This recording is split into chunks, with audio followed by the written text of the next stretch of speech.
A veces estamos viendo algo continuamente y nunca nos hemos parado a pensar de qué se trata, para qué se construyó y qué historia hay detrás. A veces viajar es descubrir, y eso es precisamente lo que vamos a hacer hoy, porque tengo 3 historias por contar.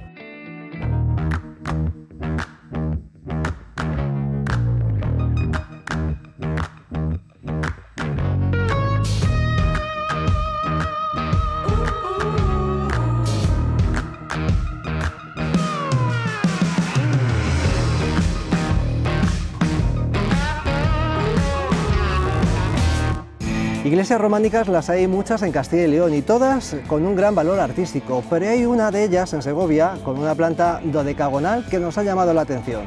Visitamos la iglesia de la Veracruz.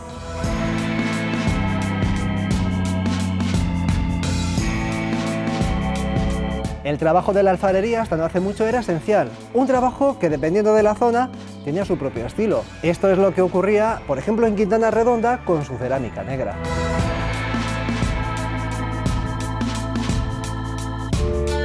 Hoy en día hablar de comunicaciones y envío de mensajes como que es algo habitual, pero hace unos años no lo era tanto. Y precisamente en España se llevó a cabo una obra faraónica para poner en marcha un sistema que estuvo durando muy pocos años. Os hablamos de la telegrafía óptica.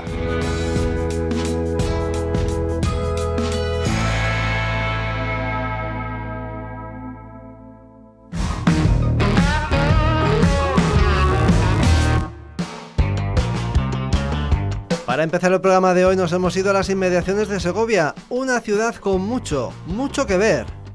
Yo no sé cómo me las apaño, que siempre me tengo que meter por los peores sitios, pero bueno, desde luego que la estampa y la imagen merecen muchísimo la pena. Bueno, menudo alcázar bonito que tienen aquí en Segovia, y por allí se ve la catedral. Bueno, me voy a ir un poquito más lejos para ver si puedo sacar una panorámica de todo esto. Al final me quedo sin memoria en el móvil. Pues no eches tantas fotos, hombre. Perdona, ¿te puedo ayudar? Hola, muy buenas. Pues yo creo que sí, porque me he venido aquí a las afueras de Segovia, que tiene la ciudad un perfil muy bonito, a echar unas fotos, y me estaba preguntando si hay por aquí algún sitio curioso con historia que visitar. Pues mire, aquí al lado lo tienes, la iglesia de la Veracruz, caballero. ¿Y esta iglesia por qué está a las afueras de la ciudad y no está dentro? Porque esto pertenece a la encomienda de Zamarramala, cedida a la Orden del Temple y posteriormente a la Orden de Malta. Por eso está construida aquí. La Orden del Temple y de Malta, esto me está sonando a película de caballeros. Tú sí que eres peliculero. Sí, las dos órdenes son órdenes militares antiguas creadas en Jerusalén. La Orden del Temple la construyó en el 1208 y posteriormente, al abolirse la orden, fue cedida a la Orden de Malta, que ahora es una ONG, ya orden militar ya no es. ¿Y es una iglesia con mucha simbología y con mucha historia? Sí, aquí en España sí, es muy famosa, porque es una iglesia dodecaedra muy extraña con un edículo central. Iglesia dodecaedra, o sea que su planta es de 12 lados. Pues me voy a seguir investigando a ver si alguien me puede contar algo más. Adelante. Muchas gracias. Primero voy a echar un vistazo alrededor.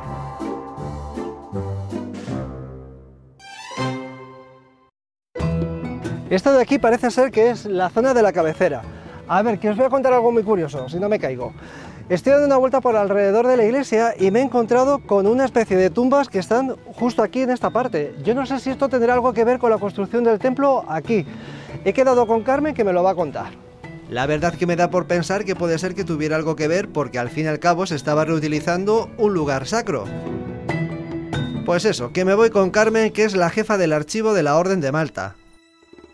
Carmen, esta es una iglesia dodecaedra, qué curioso, ¿no? Sí, es curiosa. Esto está hecha con idea de recordar el Santo Sepulcro de Jerusalén. Es muy grande y tiene esta misma forma. Construida en el siglo IV por el emperador Constantino para marcar el lugar donde pudo estar el Calvario y la tumba de Jesucristo. Y entonces los templarios, en 1208, hacen esta iglesia recordando lo del Santo Sepulcro, porque los templarios se fundan en Jerusalén precisamente para proteger el templo de Jerusalén, y hacen una versión pequeñita de lo que es el templo de Jerusalén. ¿Y esto de tener 12 lados, el número 12, es por algo en concreto, por alguna simbología? En esas épocas todo tenía simbología, evidentemente. Los templarios eran unos señores que sabían muchísimo de geometría, muchísimo. Y evidentemente fue algo que aplicaron a sus construcciones. ¿Originalmente el templo tenía esta torre monumental que podemos ver aquí? No, La iglesia solamente es románica, tardorrománica, ¿verdad?, de 1208, y entonces tiene esta forma poligonal y tiene 3 ábsides en la parte de la cabecera, que los vamos a ver, y luego en 1520 se hace esta torre y se hace una capilla dedicada al Niño Crucis que tenemos dentro. Quedaros con esto, que luego vamos a ver esta capilla. Mira, hay una cosa que me ha llamado mucho la atención dándome una vuelta alrededor de la iglesia, y es que me ha parecido ver una especie de tumbas. No son especies, son estumbas. ¿Son tumbas? Son tumbas visigodas, porque esto era una necrópolis visigoda. Se abandona por lo que sea y los templarios hacen aquí la iglesia. Pues me estoy muriendo de ganas, Carmen, por ver el interior y cómo está distribuida espacialmente esta iglesia. ¿Me acompañas? Encantada. Vamos. Venga. Para allá. Curiosa, muy curiosa es esta iglesia de la Veracruz, un edificio sobrio donde las únicas representaciones las encontramos en los capiteles de las jambas, que como siempre tenían un factor de catequesis.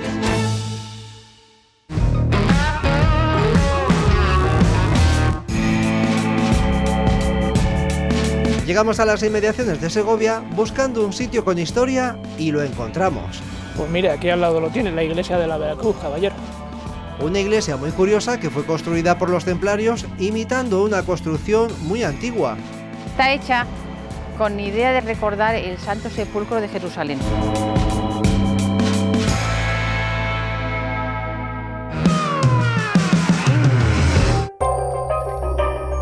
Pero pasemos al interior.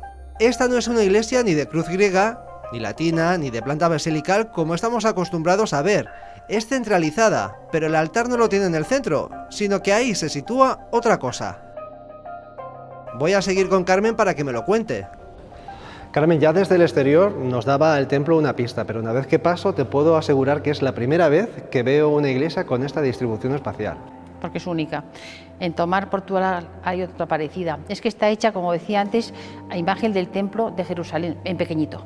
Digamos que esto que tenemos aquí detrás de ti, Carmen, es una de las zonas principales, ¿no? La cabecera de la iglesia, ¿verdad? El templo es circular, como hemos dicho antes, poligonal, tiene 3 ábsides, como todo lo románico, que simbolizaban la Santísima Trinidad. El ábside principal, donde está el altar, que es donde se sigue celebrando la misa y los oficios que celebramos nosotros.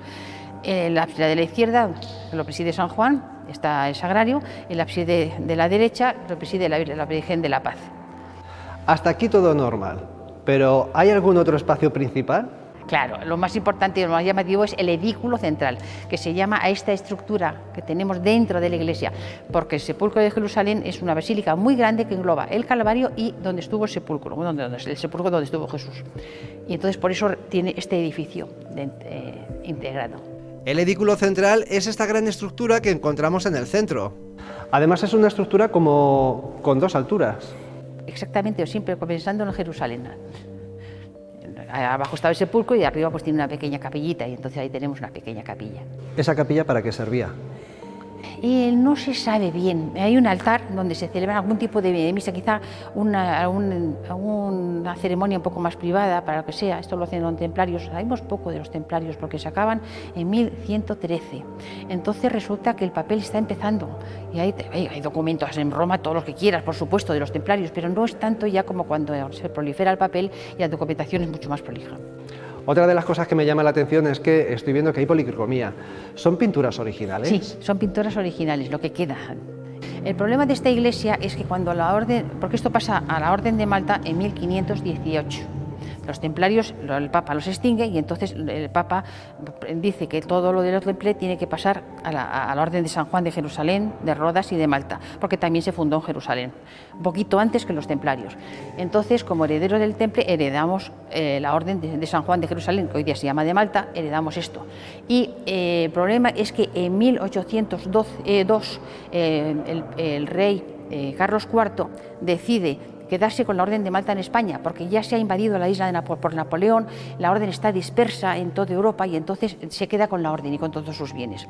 Y esta iglesia se abandona enseguida. Y esto acaba siendo un granero, una cosa espantosa, acaba siendo un sitio de refugiado yo qué sé, de maleantes y demás, y está todo lleno de grafitis. Entonces hay una serie de estudiosos que vienen visitándolo en 1840 y tantos y dicen que esto no puede ser. Le dan una mano de cal y salvan lo que pueden, como por ejemplo ahí tenemos unos restos que quedan y una serie de unas pequeñas cosas que más tarde el Museo del Prado lo saca bien y lo pone para que se puedan salvar.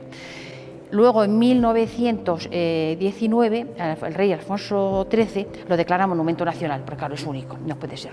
Y luego ya la Orden de Malta ya se empieza a ocupar en serio, ya a partir de entonces, porque a todas estas no estaba la Orden en España, la Orden de Malta no estaba en España, y entonces Alfonso XII la devuelve al Gran Maestre en 1885, y a partir de entonces ya la Orden de Malta pues empieza a coger todas estas cosas y demás.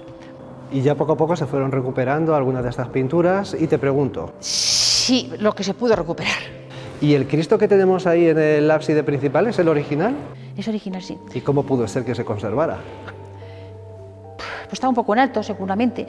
El Cristo estaba un poco en alto, pues lo respetaron por lo que fuera. No lo cogieron. No. No me digáis que no es curiosa la cosa. Con tanto vaivén de gentes, este Cristo ni se tocó. Y en un lateral, Carmen, tenemos un altar que es una preciosidad. Una preciosidad, dedicado a la resurrección de Cristo, claro, lógicamente, y la ascensión. Ese retablo se hace en 1524 bajo el comendador Juan de Ávila, o Dávila, y es el que lo encarga. Y os puedo asegurar que es toda una maravilla. A ver, que antes de seguir me he metido en una capilla que hay aquí en el lateral de la iglesia para contaros una cosa muy curiosa. A ver, que os cuento. Esta es la capilla del Lignum Crucis. Es una capilla donde se expone una reliquia de 2 astillas de la cruz de Cristo y la tenéis ahí. La reliquia la cedió a los templarios el Papa Honorio III en 1224 y esta capilla en la que me encuentro se construyó posteriormente a cargo del encomendador Maldonado en 1524. Es otra de las curiosidades de la iglesia, pero como aún hay más, voy a preguntar a Diego Otero, que es delegado de la Orden de Malta.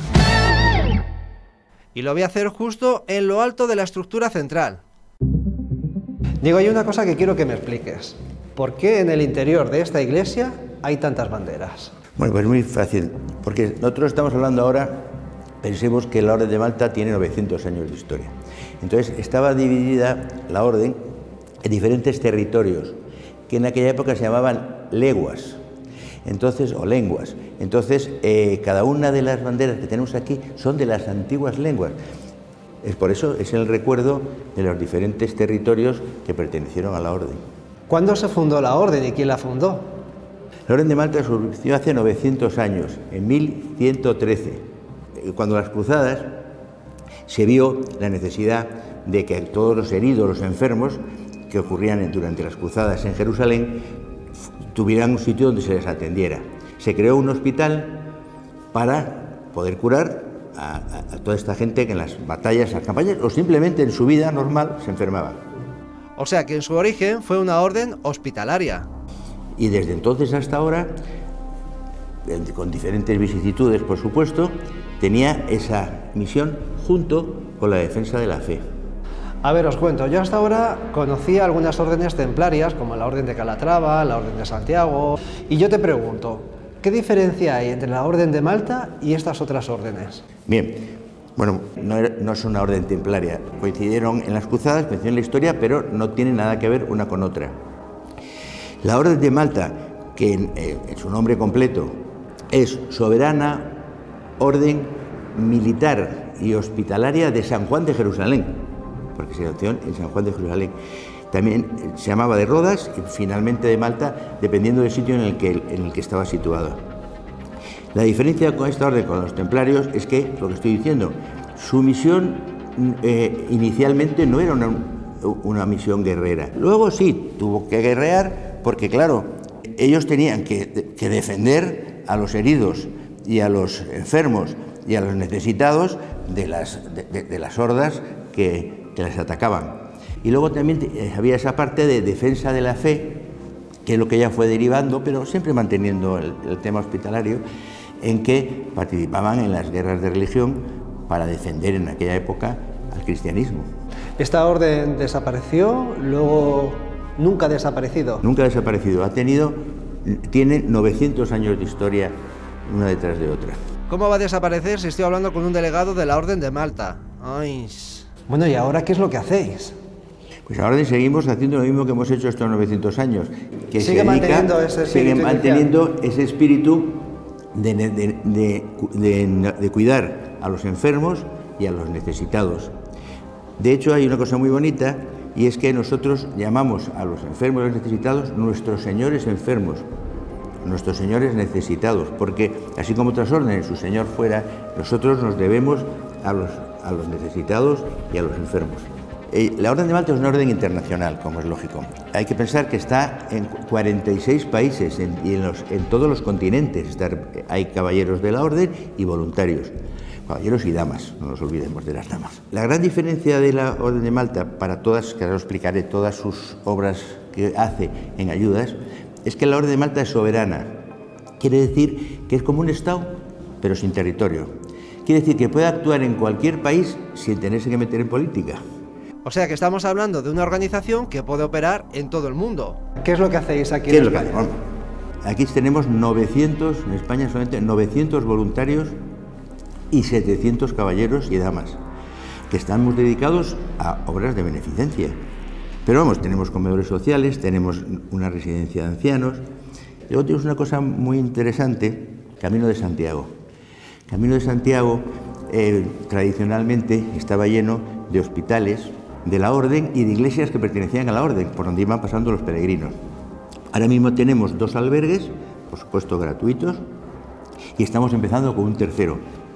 ¿Realmente tenéis el reconocimiento que merecéis? Es decir, ¿la gente de la calle conoce la Orden de Malta y todo lo que hacéis? Bueno, yo creo que nos falta mucha información. Estamos intentando que se sepa, pero no porque se nos reconozca, que nos da igual, sino para que nos puedan ayudar. Hay que pensar que todas estas ayudas sociales que estamos haciendo, que yo he dicho unas pocas, pero son muchísimas, necesitan al final una financiación. ¿Quién nos puede financiar? Aparte de los caballeros, pero claro, no llegamos, pues son personas que nos ayudan, instituciones, entonces eso nos interesa mucho, pero no para que se nos reconozca nada. Instituciones y personas anónimas también, claro. Fijaros lo que son las cosas, este es uno de esos viajes lleno de curiosidades desde el principio. Desde la iglesia de la Veracruz hasta la historia que hay detrás de ella, y como no podía ser de otra forma, la orden que vela por su conservación. Una orden, la de Malta, con casi 1000 años de historia, y una de esas organizaciones que trabajan por ayudar y que quizá no muchos de nosotros sabíamos de su existencia.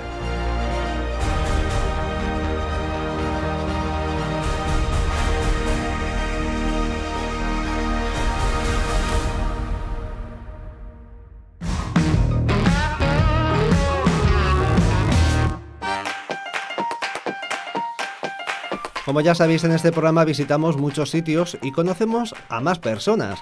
Y hoy no solamente vamos a visitar, sino que vamos a conocer a alguien que ha estado ejerciendo un trabajo, podemos decir, en peligro de extinción. Pero bueno, todo a su tiempo, que empezamos el viaje. Uno de los oficios artesanales que en Castilla y León posiblemente se esté perdiendo es el trabajo en barro, el trabajo del alfarero. Por eso me he venido aquí, a esta localidad, a Quintana Redonda. Aquí se ha desarrollado una cerámica negra muy característica. Quiero saber lo que queda de todo esto y por eso he quedado con Sergio, que es el alcalde. Sergio, muy buenas. Buenos días, Conrado. Que me he citado contigo, Sergio, en esta fuente con 2 corazones un poco pastelera, las cosas como son, y esto no tiene nada que ver con la cerámica. No, es la primera cosa llamativa que tiene nuestro pueblo, Quintana Redonda. Es la Fuente de los Enamorados, que está a la entrada de Soria.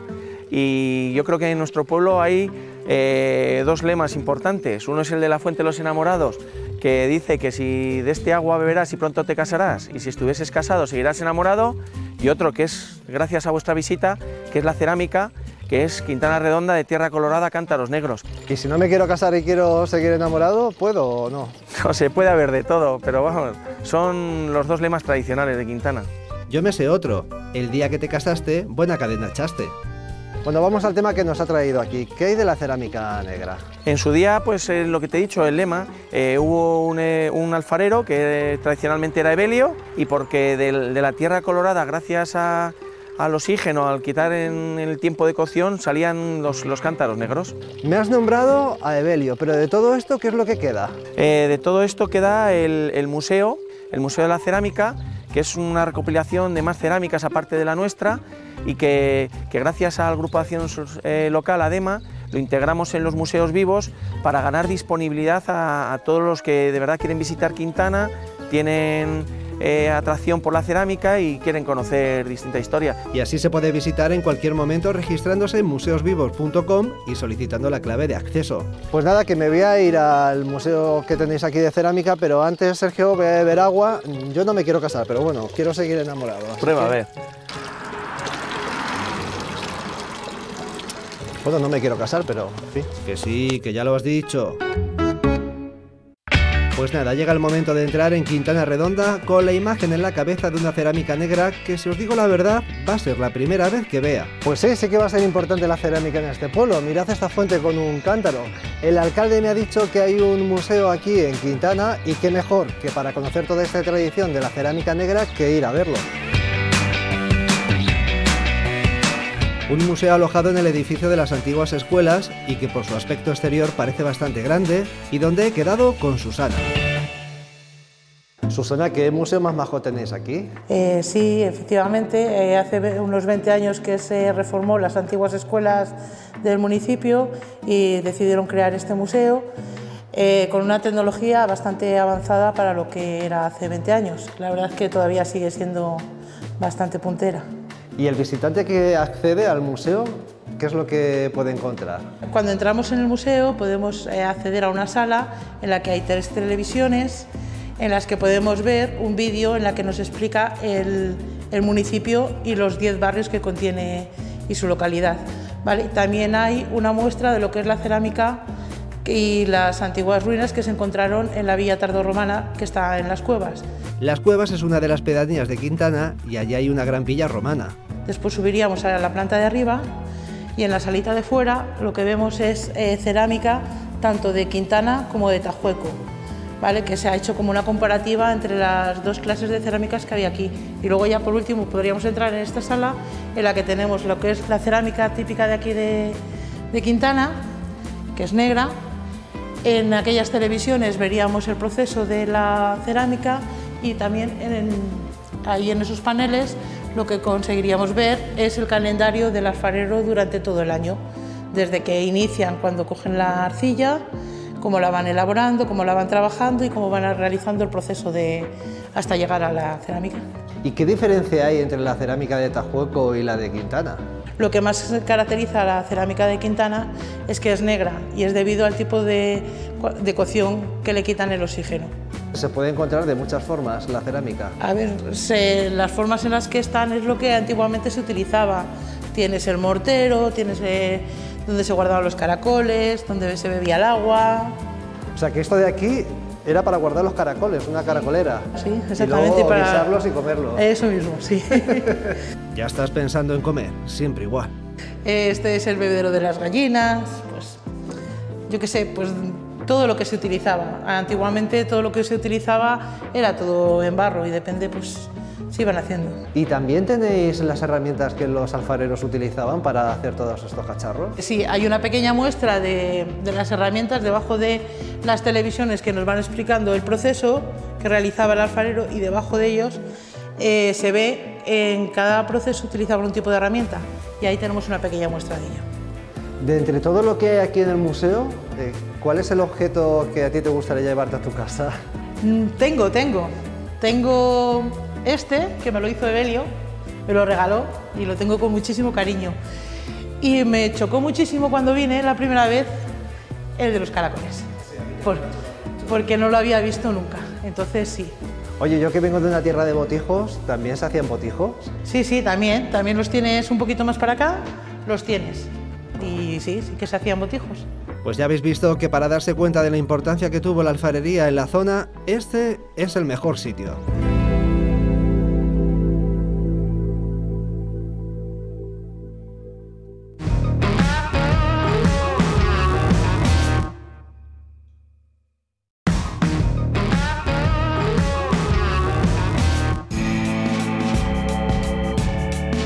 Al llegar a Quintana Redonda nos han contado que existía una cerámica negra muy tradicional en la zona. Quintana Redonda, de tierra colorada, cántaros negros. Una cerámica que hizo posible la creación de un museo. Después subiríamos a la planta de arriba y en la salita de fuera lo que vemos es cerámica tanto de Quintana como de Tajueco.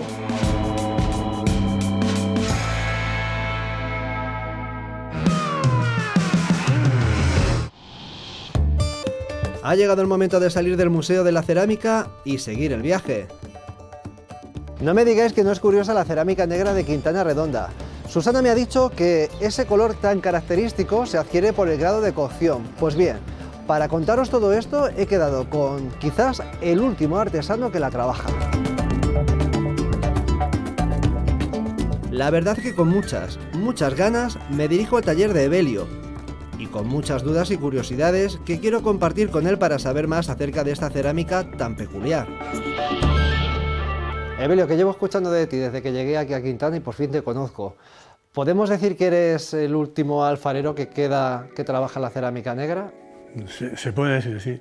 ¿Cuál es el origen de esta curiosa cerámica? Yo la situaría, vamos, la investigación que estoy haciendo yo de un yacimiento que hay aquí arqueológico, que son las Quintanas, se llama así, en la común romana. Ellos hacían la cerámica negra porque es bastante más higiénica a la hora de contener alimentos.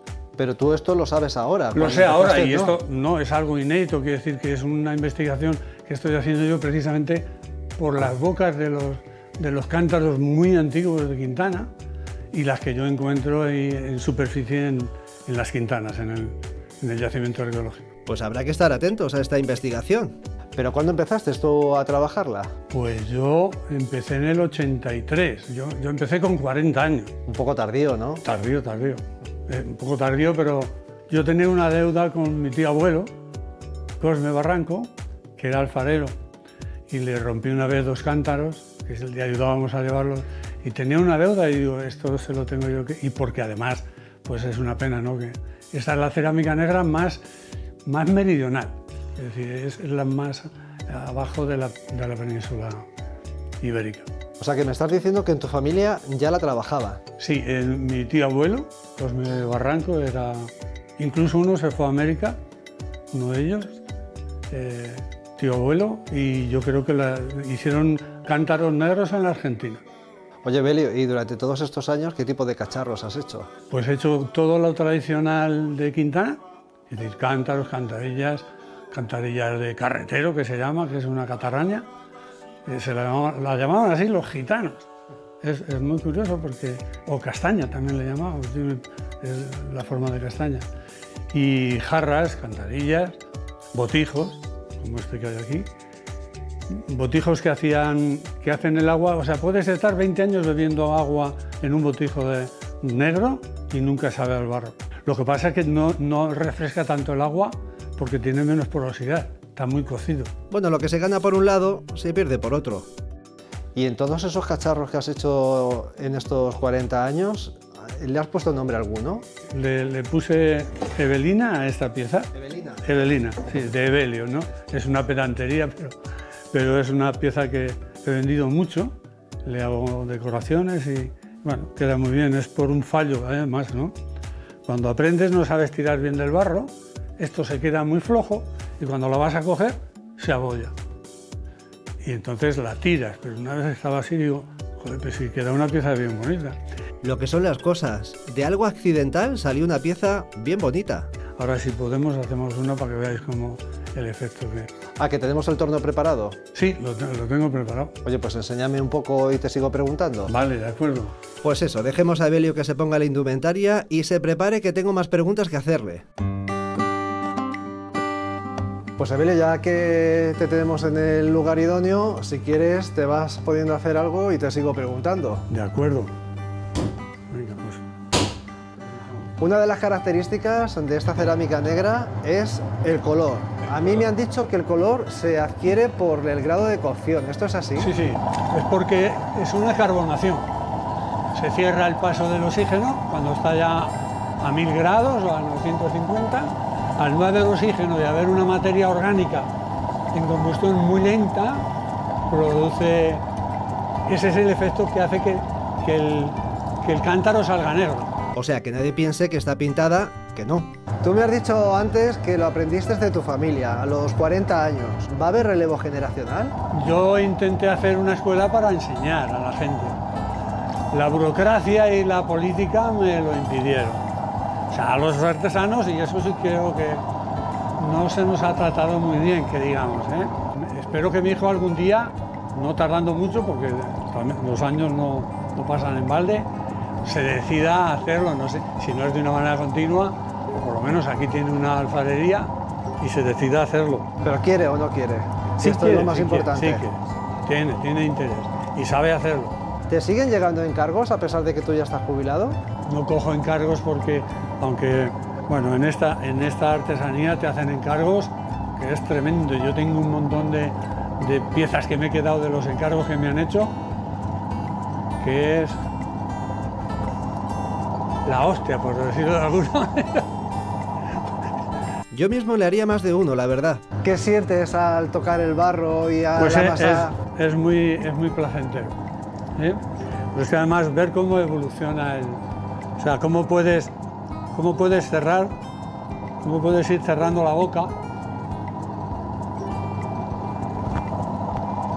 Sería una pena que todo esto se perdiera, ¿no? Pues sí, sería una pena y bueno, vamos a hacer lo posible para que no se pierda. Os tengo que contar que ver cómo Evelio trabaja el barro es muy placentero y relajante, pero finalizo este viaje con pena. Sí, porque una vez que he conocido esta cerámica negra, que todo hay que decirlo me ha parecido una delicadeza, siento un poco de tristeza al pensar que acabo de conocer al último alfarero que la ha trabajado. Espero, eso sí, que muy pronto su hijo o alguna otra persona coja el testigo de Evelio para que esta joya artesana no caiga en el olvido.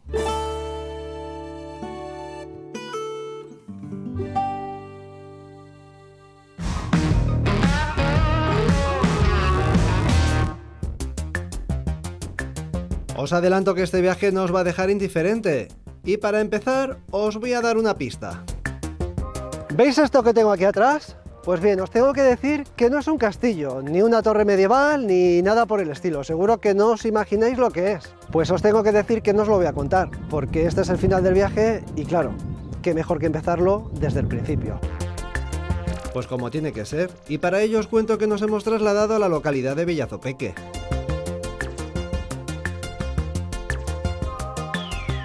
En Villazopeque me han dicho que hay algo como muy singular y me ha recomendado que cuando llegue aquí mire a la torre de la iglesia. La torre la tengo ahí.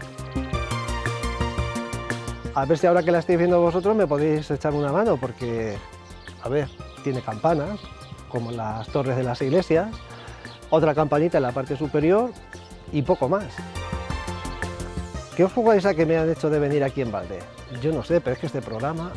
Es que no lo entiendo. Pero bueno, vamos a ver si preguntando a alguien del pueblo me da alguna pista para seguir.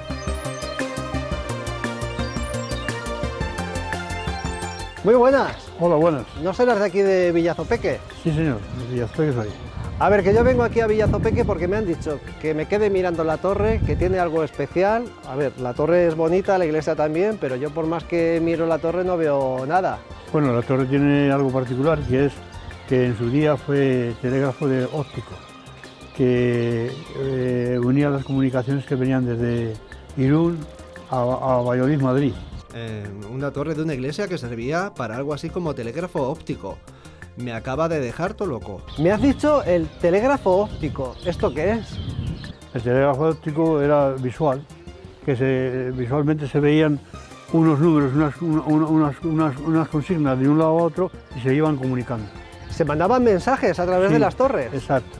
O sea que a la torre de la iglesia se le hizo un añadido. Sí, bueno, cuando la torre se aumentó de altura, esa altura que se aumentó se hizo un piso y ahí es donde estaba instalado el telégrafo. Ah, amigo, se le añadió otro cuerpo para instalar el telégrafo óptico. Oye, ¿cómo te llamas? Rufino. Oye, Rufino, ¿y aquí en Villazopeque hay algún sitio donde yo pueda ir para que me cuenten más cosas de la telegrafía óptica? Sí, ya te digo, aquí en el ayuntamiento tenemos una exposición permanente y está expuesto todo el mecanismo, los sitios donde estuvieron las torres ancladas, o sea, en fin, que es bastante completo. Rufino, que me voy dentro del ayuntamiento para seguir conociendo este tema, que la verdad es muy interesante. Me parece muy bien. Hasta luego. Venga, hasta luego. Bueno, pues a ver qué me encuentro allí. De momento me quedo con lo que se utilizaba para mandar mensajes. ¿Pero quiénes? ¿A quién? ¿Por qué? ¿A cuento de qué? No entiendo nada. Hemos visto que la torre de la iglesia se utilizaba para un sistema de comunicación denominado telegrafía óptica. Pero claro, he llegado a este espacio y resulta que veo estos paneles donde parece ser que se utilizaba una arquitectura propia. Voy a ver de qué se trata porque es completamente diferente a lo que hemos visto antes. Raúl, este es un punto muy interesante para empezar a conocer todo este sistema de comunicación, ¿no? Sí, es interesante. A mí también me resultó curioso la primera vez, pero vamos, se eligió este pueblo pues porque había sido una de las bases del sistema de telegrafía óptica y el ayuntamiento pues mostró interés en tener aquí la sede de la exposición. Además de todo esto, porque la torre de comunicaciones de aquí de Villazopeque es, digamos, un poco curiosa, ¿no? Claro, es diferente a las demás. Diferente a las demás porque normalmente eran torres hechas, aquí tenemos un modelo, ¿no? Eran torres hechas ad hoc en un promontorio, en un lugar visible, y se hacían de nuevo. Sin embargo, aquí en este pueblo, en Villazopeque, como no existía ese promontorio que era necesario, pues se eligió la torre porque era el lugar más alto. Menos mal que tenemos la maqueta, así es más fácil entenderlo todo. O sea que si queremos saber más sobre este sistema de comunicación, sería interesante venir aquí a Villazopeque y ver la exposición y luego ya salir fuera. Aquí lo que hay es, aparte de esta maqueta que estamos viendo, que nos indica un poquitín cómo era el sistema, es bastante visual. Luego tenemos una serie de paneles en las cuales se explica técnicamente cómo era el sistema y cada una de las torres que había en la provincia de Burgos. Un panel explicativo singular para cada una de ellas. Pero no solamente había torres en Burgos, sino que también por todo el territorio de Castilla y León. En la provincia de Burgos hay 12 torres. Había 12 torres, de las cuales ahora mismo pues quedan el resto de la de Villazopeque y otras dos que prácticamente se pueden ver de una forma bastante clara todavía. Lo demás pues son ruinas, se han perdido. Y lógicamente en el territorio de Castilla y León tenemos 29 torres, de las cuales 12 están aquí, pero también tenemos en Segovia, en Valladolid y en Palencia. Y luego ya pasa, porque la línea era Madrid-Irún, por tanto pasa desde Madrid, por Castilla y León, País Vasco, hasta llegar a Irún. Esto es interesante porque parece ser que había toda una línea de torres construidas por diferentes sitios. ¿Y aquí en la exposición también podemos ver por dónde transcurría toda esta línea de comunicaciones? Sí, ahí hay un panel en el cual lo podemos ver, si queréis. Mejor verlo ahí, que será más fácil entenderlo. Una de las cosas interesantes de los telégrafos ópticos es que no solamente transcurrían por Castilla y León, sino que había toda una red que transcurría por todo el país. Así es. Había 3 líneas importantes. La que era Madrid-Irún, por Castilla y León, la que iba por la Junquera hacia Barcelona, que atravesaba parte de La Mancha, Valencia y todo el litoral, y luego la Madrid-Cádiz, pues por todo, otra vez La Mancha y Andalucía, hacia el sur. ¿Sabemos cuántas torres para los telégrafos ópticos se llegaron a construir en España? Pues solamente en esta línea de Castilla que llamaban eran 52 líneas, 52 torres. Solo en la parte de Castilla y León. Solo en esta línea. Hasta Irún. Hasta Irún, 52. Me parece que la de Cádiz eran en torno a 60 y quizás alguna más en la de Francia por el litoral, porque el recorrido es más largo. Menuda obra tuvo que suponer en el momento. ¿Pero en qué momento? A ver, que estamos hablando de todo este sistema de comunicación y todavía no le hemos puesto un contexto histórico. ¿De qué momento estamos hablando? Pues estamos hablando de mediados del siglo XIX, desde 1847-48 hasta 1855. Era el reinado de Isabel II. O sea que duró muy poquito. Nada, no llegó a 10 años. Fue una instalación, como suele pasar en España, una infraestructura muy costosa y con un tiempo muy efímero de funcionamiento.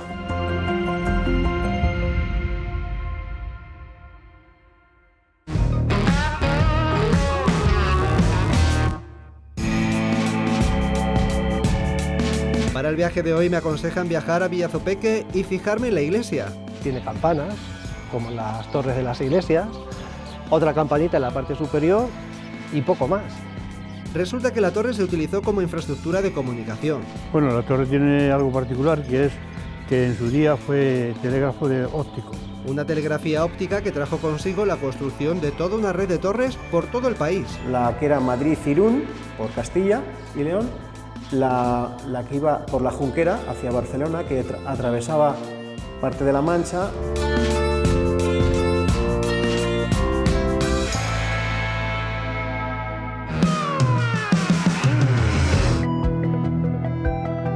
Telegrafía óptica, un sistema mediante el cual se mandaban mensajes de torre a torre, pero como aún no sé cómo lo hacían, he quedado con Mauro Román, que pertenece a la Asociación Amigos del Telégrafo. Oye Mauro, ¿tú me puedes explicar cómo funcionaba este sistema de comunicación? Pues el servicio telegráfico era, como su nombre dice, era óptico. Lo que veíamos era una posición de la parte central de esta bola, este cilindro, que se iba elevando y nos iba posicionando los números y las letras que teníamos ahí. Anda, mira, como la bola de la Puerta del Sol. Bueno, si lo tienes aquí, ¿por qué no me lo cuentas? Pues, si vemos aquí los números, y aquí vemos las dos letras, la M y la X, había total 13 posiciones. La de abajo, que era el partir de cero, quiere decir que empezábamos otra nueva... Empezaba el mensaje. Exacto, otro nuevo, era final de mensaje. Luego decíamos principio de mensaje, pues subíamos a la M. Y luego desde la M ya el otro, yo veía desde la torre con el catalejo, entonces decía inicia mensaje. Y luego a continuación empezábamos a marcar los números. Terminábamos esa frase o esa comunicación y bajamos a cero otra vez. Y así la siguiente. Podemos decir que era un lenguaje cifrado en números. Sí, cifrado, totalmente cifrado, y solamente se conocía al principio desde Madrid y al final en Irún. No, por entre medias no se conocía la comunicación, lo que iba dentro, solamente iban cifras y números, o sea, números principalmente. Claro, se supone que eran mensajes secretos. Mauro, ¿y esos números que están en la otra parte de qué? Estos son una bola de servicios que se llamaba. Hay niebla, la vanguardia no está operativa, se para por los motivos que fuesen, por una avería en una torre, cada uno tenía un significado. ¿Y todo esto cómo se transmitía? ¿Por el reflejo de la luz? No, se veía de una torre a otra. Hazte la idea que estamos viendo, uno está en esta torre y el receptor está en aquella. Entonces lo que hacíamos es una visión óptica, pero con el catalejo, a través del catalejo. Y se veía a través de la tronera, que se llama esto, que es la parte, vamos a decir, principal de todo esto. Claro, porque sin tronera no se podía sacar el catalejo para ver. Si ya de por sí la imagen desde este campanario es bastante buena, imaginaros que encima de todo esto había otra estructura que era donde estaba toda la maquinaria del telégrafo óptico y que comunicaba al sur con la torreta de Revilla Vallejera y al norte con la de Cavia.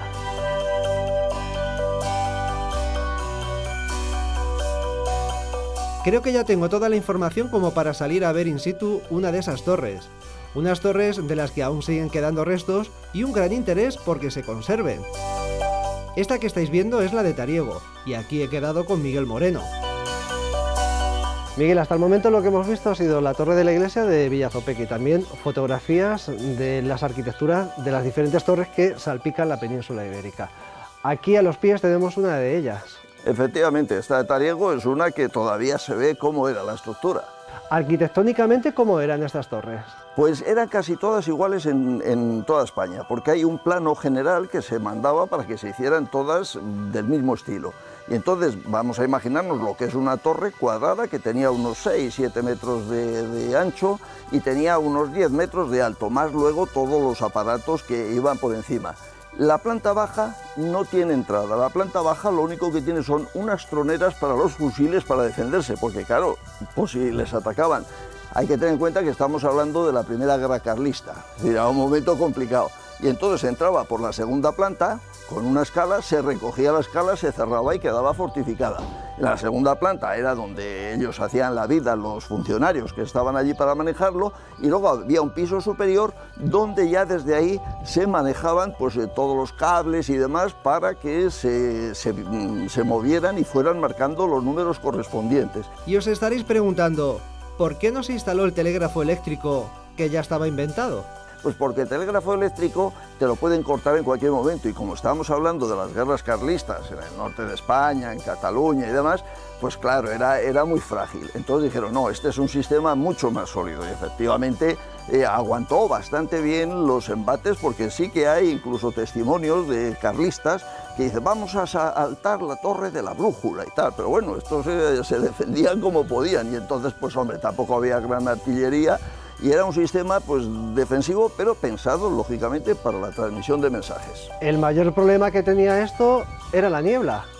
Claro, la niebla y la noche. Es decir, de repente cuando se echaba la niebla, vamos a suponer, o la noche, se levantaba una bola hasta un punto determinado para decir, se interrumpe el mensaje. Y entonces se iba mandando hacia atrás, hasta Madrid, por ejemplo, diciendo, está la línea parada. Y claro, había que esperar a tener mejor visibilidad. ¿El sistema de telegrafía óptica está presente en otras partes del mundo?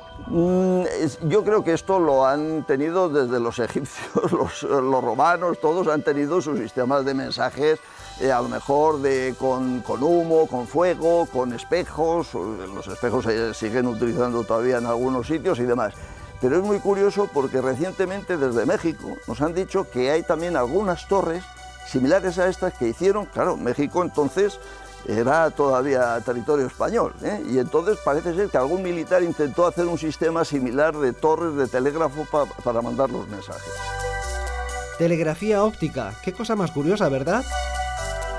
Y lo curioso de todo es que siguen existiendo torres como esta de Taruego, repartidos por toda la geografía española. Unas torres que forman parte de todo un despliegue que durante algunos años tuvieron mucho que ver con el ir y venir de la historia.